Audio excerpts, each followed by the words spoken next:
There's been a lot of discussion about what happened and what didn't happen. Step back for a second.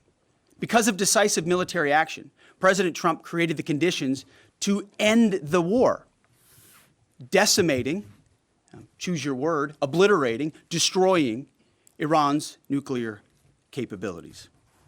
I want to read some of the assessments that have been provided, because whether it's fake news, CNN, MSNBC, or the New York Times, there's been fawning coverage of a preliminary assessment. I've had a chance to read it.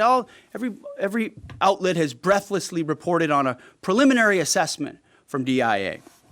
I'm looking at it right now.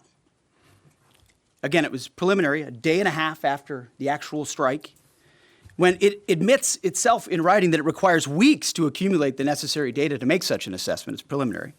It points out that it's not been coordinated with the intelligence community at all.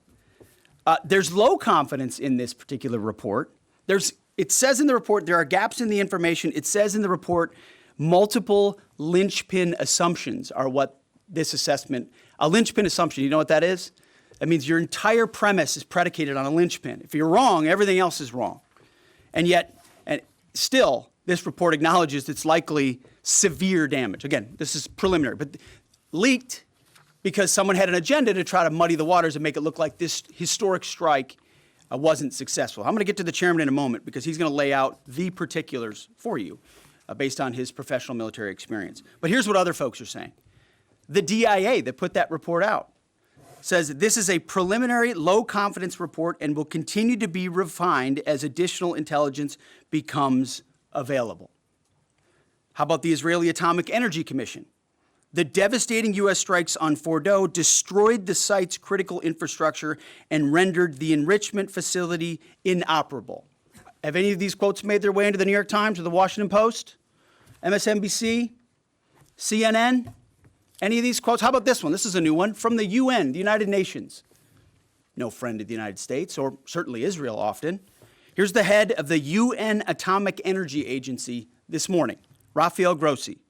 U.S. and Israeli strikes caused enormous damage to Iran's nuclear sites. Don't take my word for it. How about the IDF's chief of staff? I can say here that the assessment is that we significantly damaged the nuclear program, setting it back by years. I repeat, years.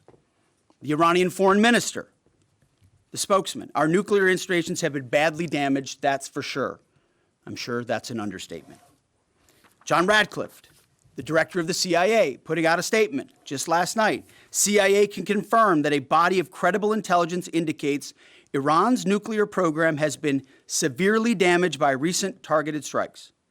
This includes new intelligence from a historically reliable, very different than preliminary assessment with low confidence. He's saying historically reliable and accurate source and method that several key Iranian nuclear facilities were destroyed and would have to be rebuilt over the course of years.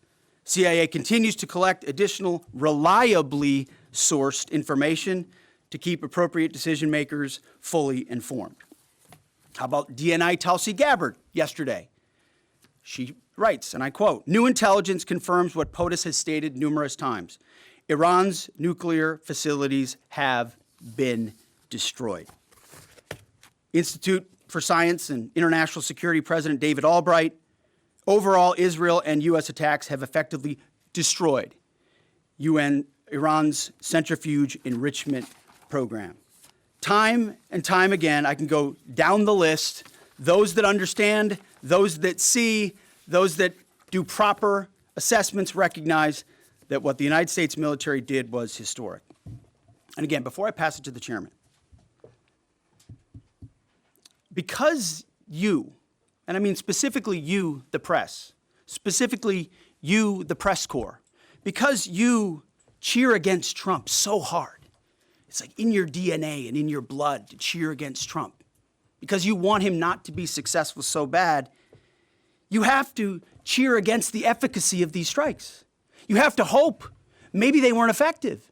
Maybe the way the Trump administration has represented them isn't true. So let's take half-truths, spun information, leaked information, and then spin it in every way we can to try to cause doubt and manipulate the public mind over whether or not our brave pilots were successful.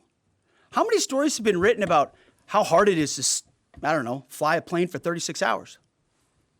Has MSNBC done that story? Has Fox? Have we done the story how hard that is? Have we done it 2 or 3 times so that American people understand? How about how difficult it is to shoot a drone from an F-15 or 16 or F-22 or F-35? Or what it's like to man a Patriot battery? Or how hard it is to refuel midair? Giving the American people an understanding of how complex and sophisticated this mission really was.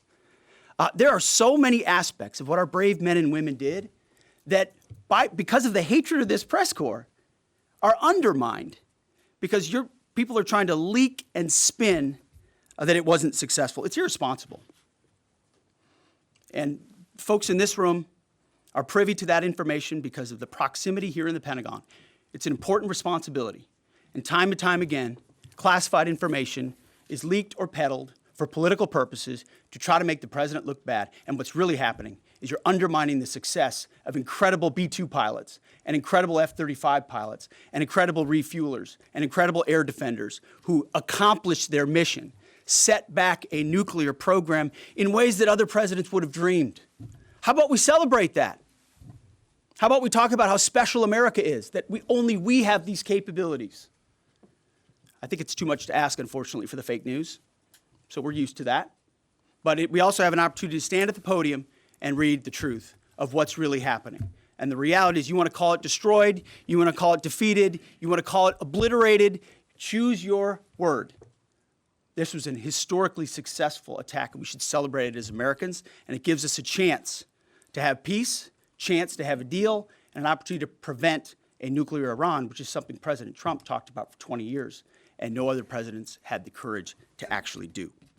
So with that, I want to hand it over to the Chairman of the Joint Chiefs. They've done technical analysis on this, not just on the strike, but also on our Patriot defenders, on Al-Udeid. And Mr. Chairman, I'll hand it over to you. Good morning. Thank you, Mr. Secretary, and good morning, and all of you. Thank you for being here. As a follow-up to my comments on Sunday's press conference, I wanted to give you a few updates this morning on something I'm honored to do as a chairman, and that's a chance to get to talk about some of our service members and the incredible things that they do on behalf of our nation. And I apologize ahead of time for the length and the detail. Today, I'm going to brief you on a couple things. First, I'm going to talk about our air defenders at Al-Udeid in Qatar and their actions on Monday. Then I'm going to walk you through a little bit about the academics that went into the attack against Fordo, the massive ordnance penetrator weapon, and we're going to show a video that highlights the effects that weapon has. Of course, nobody was down inside the target, so we don't have video from the target. बाखबर रहिए हर जगह हर वक्त बर वक्त अभी सुनो news का YouTube channel subscribe करें और बेल आइकन पर क्लिक करें और जानिए मुल्की और गैर मुल्की हालात व वाक़यात यकीन के साथ।